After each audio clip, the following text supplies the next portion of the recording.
Hi and welcome. I'm your host, Attorney Michael Potter. Welcome to our segment on the Subchapter S Corporation.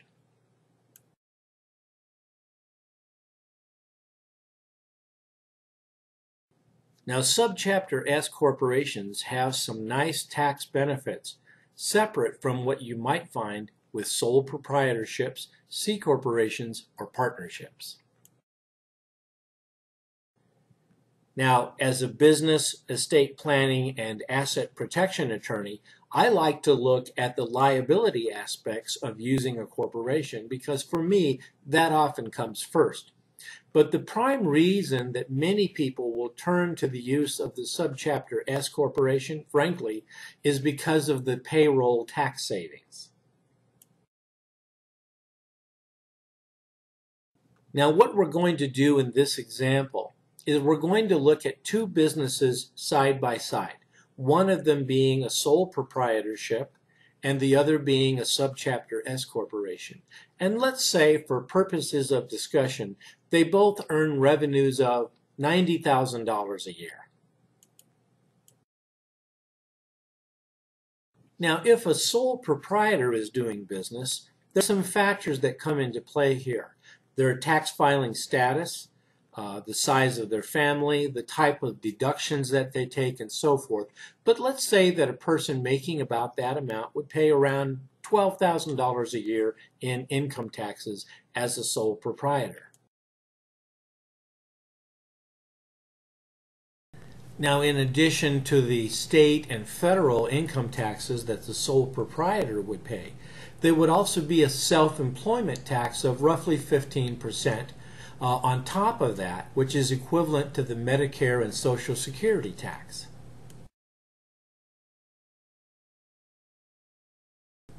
So as you can see, at the end of the day, the sole proprietor ends up paying roughly $13,000 in self-employment tax as compared to the small business corporation or S corporation.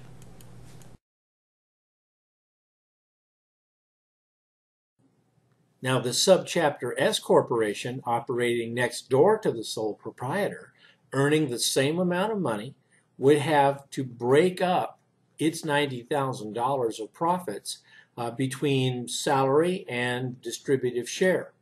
So let's say that there's one shareholder who owns that small business, and they take a salary of, say, $40,000 and then distribute $50,000 as profit. Well, at the end of the day, the Subchapter S corporation would end up owing about $7,000 less than the sole proprietorship earning the same amount of money because of the application as to the sole proprietorship's taxes and the application of the Subchapter S corporation's taxes. Nice outcome.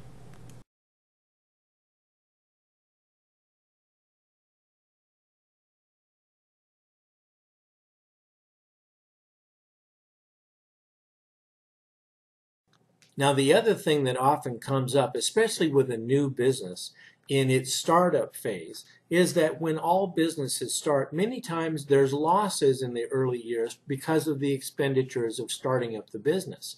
Well, the nice thing with a Subchapter S corporation is that those losses of the business can pass through to the personal income tax return of the shareholder.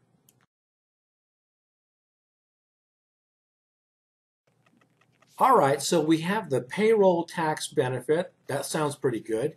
And we have the pass-through of the losses in the early years over to the shareholders. That's pretty good. But what about tax-advantaged fringe benefits? Are any of those available? And the answer is yes.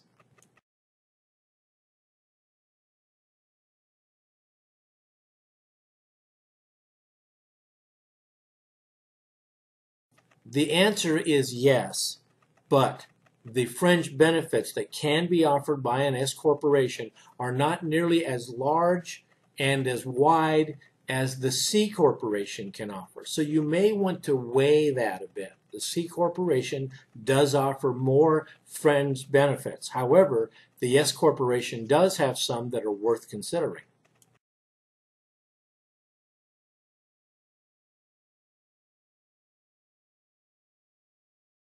Now, one area that could be really interesting to a subchapter S corporation is the fact that they can offer qualified retirement benefits. Now, one of the nice things about a subchapter S corporation, it can offer certain kinds of retirement benefits to its employees, including employees who are also shareholders in the business or owners. Now, remember that S corporation employees, their retirement benefits are tied to their W-2 income rather than their share of the profits. So that's one thing to keep in mind in planning your retirement benefits with an S corporation.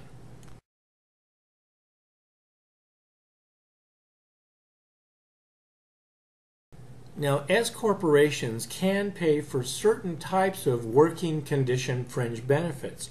For example, training or schooling. If that was to come out of the employee's pocket, they might be non-deductible or limited in their deductibility. But if the employer, the S corporation, fully pays for those benefits of training and education that apply to the workplace, then that could be considered a working condition benefit and could be deductible to the S corporation.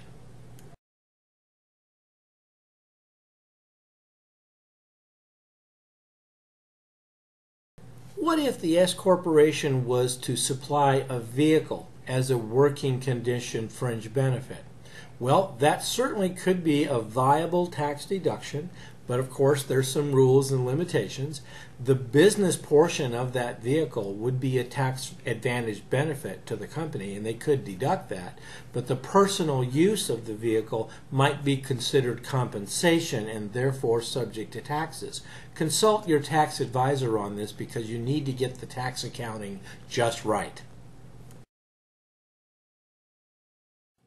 Now, the IRS does recognize some other benefits that can be given to the employee, including a shareholder employee, that would be regarded as de minimis benefits, like free coffee at work or a turkey at Thanksgiving, some kind of party that the company has as an annual holiday party, that sort of thing. Those are benefits in which the company can take the tax deduction for the business aspect of that. However, it's not really considered income to the employee. So that might be another area to explore with your tax advisor.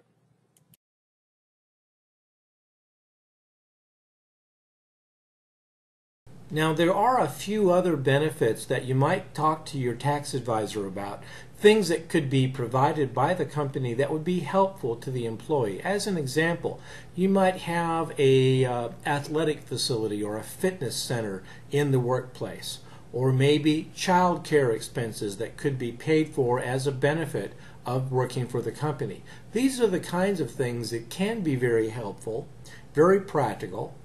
For example, the fitness benefit might be part of an overall wellness program.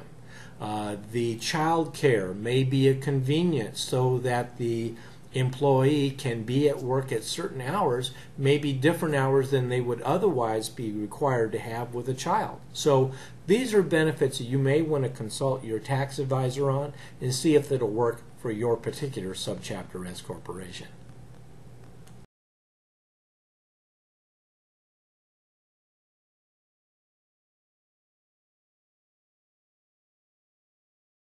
Now, if you're an active real estate investor and you do residential rehabilitation or fixing and flipping properties, as it's sometimes called, the use of a subchapter S corporation could come in very handy because those business expenses involved in rehabbing a property and so forth, those could be pass-through deductions, and they may be worth considering.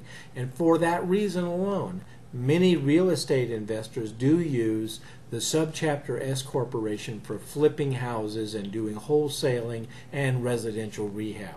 It's worth considering, and I hope you look into it.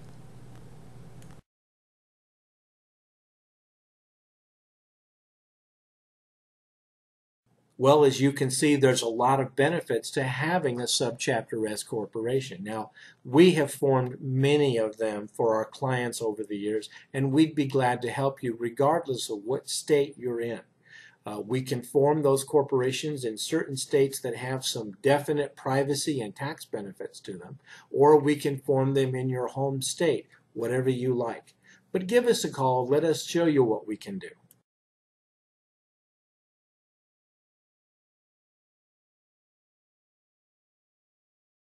Well, as you can see, there's some consideration to be taken into account.